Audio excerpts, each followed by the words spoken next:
pega con la carriola. Y el tal me dice, oh, pardon, monsieur. Y automáticamente no lo pensé, dice, oh, pas de problème, oh, problème francés, oh, sí. Entonces, que ese problema ahorita que dice, no problema. Así, natural, ni siquiera lo pensé, oh, pas de problème. No, yo sé.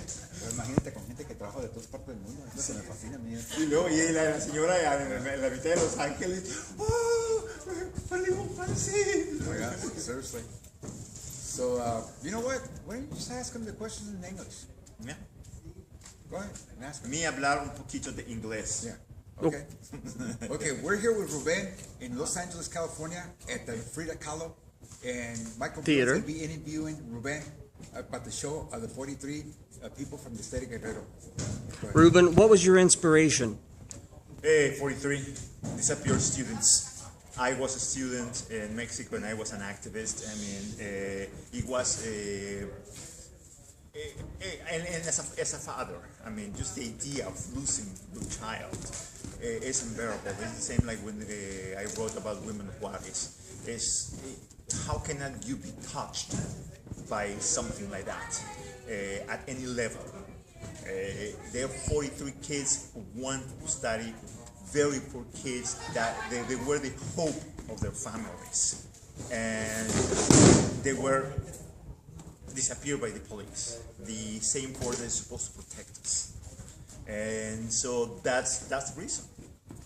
How can you be touched by this situation? Just put yourself that they give you as a proof of your child's existence, a piece of bone and a molar. That's all you have to bury. If that doesn't touch you, there's something wrong with you. Why do you believe the timing was such that this occurred now? Because there have been many student protests in the past.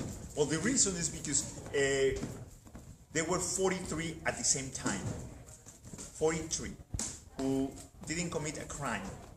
And we know who did it. And all the other cases, you can argue it was the police, it was the paramilitary forces, it was the cartels, whatever. In this case, we know it's the police. There is a direct link to the police, and they were the culprits. That's why the government disappeared them.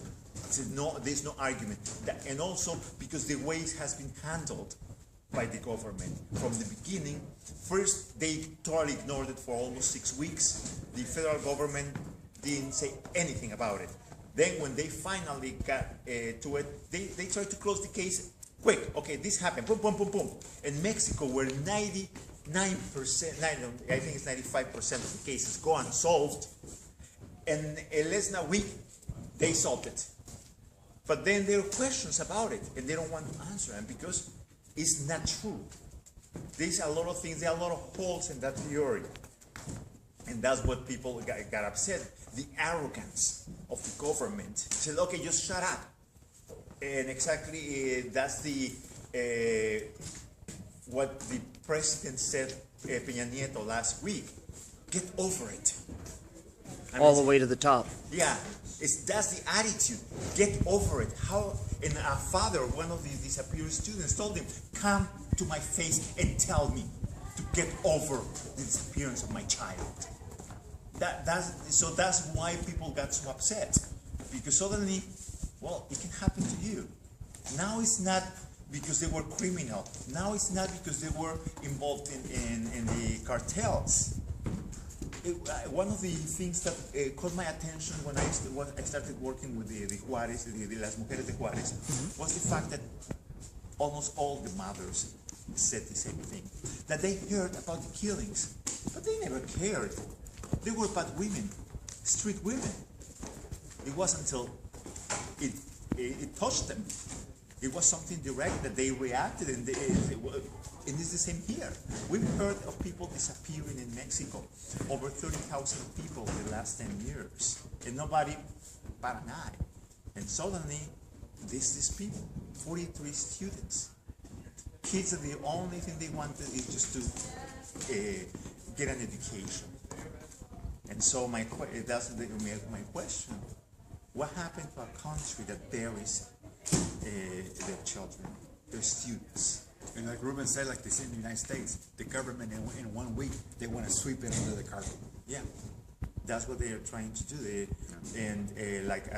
With the exception of one picture of Michelle Obama saying we are 43, there has not been really a response from the American government. Was that a real photo, or was it? I don't know, but it's circulated around the internet that she's standing.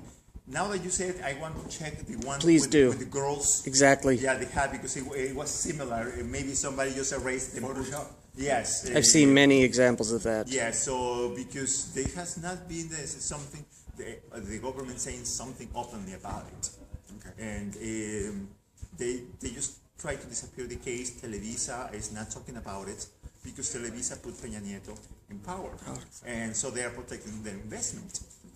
And right now, even by July, August, they were talking about Peña Nieto and how Mexico is coming back and everything. And suddenly, like a card house, Just collapsed. First, it was the train scandal. Then it was the students. Then the White House. And not only that, we could get over it, like he said. But it was the response, the arrogance about it. I mean, the link is so clear. They given this multi-billion opportunity to one of their friends. He pays with a big house, and they said, no, it's nothing. I earned that money doing soaps. And the attitude when the wife of the president responds to it is like, how dare you ask me? That's the arrogance, or the arrogance they're doing, like, oh, it doesn't matter.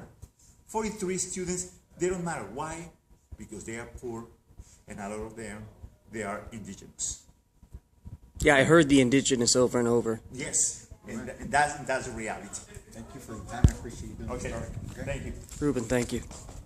So, Thank you. all right.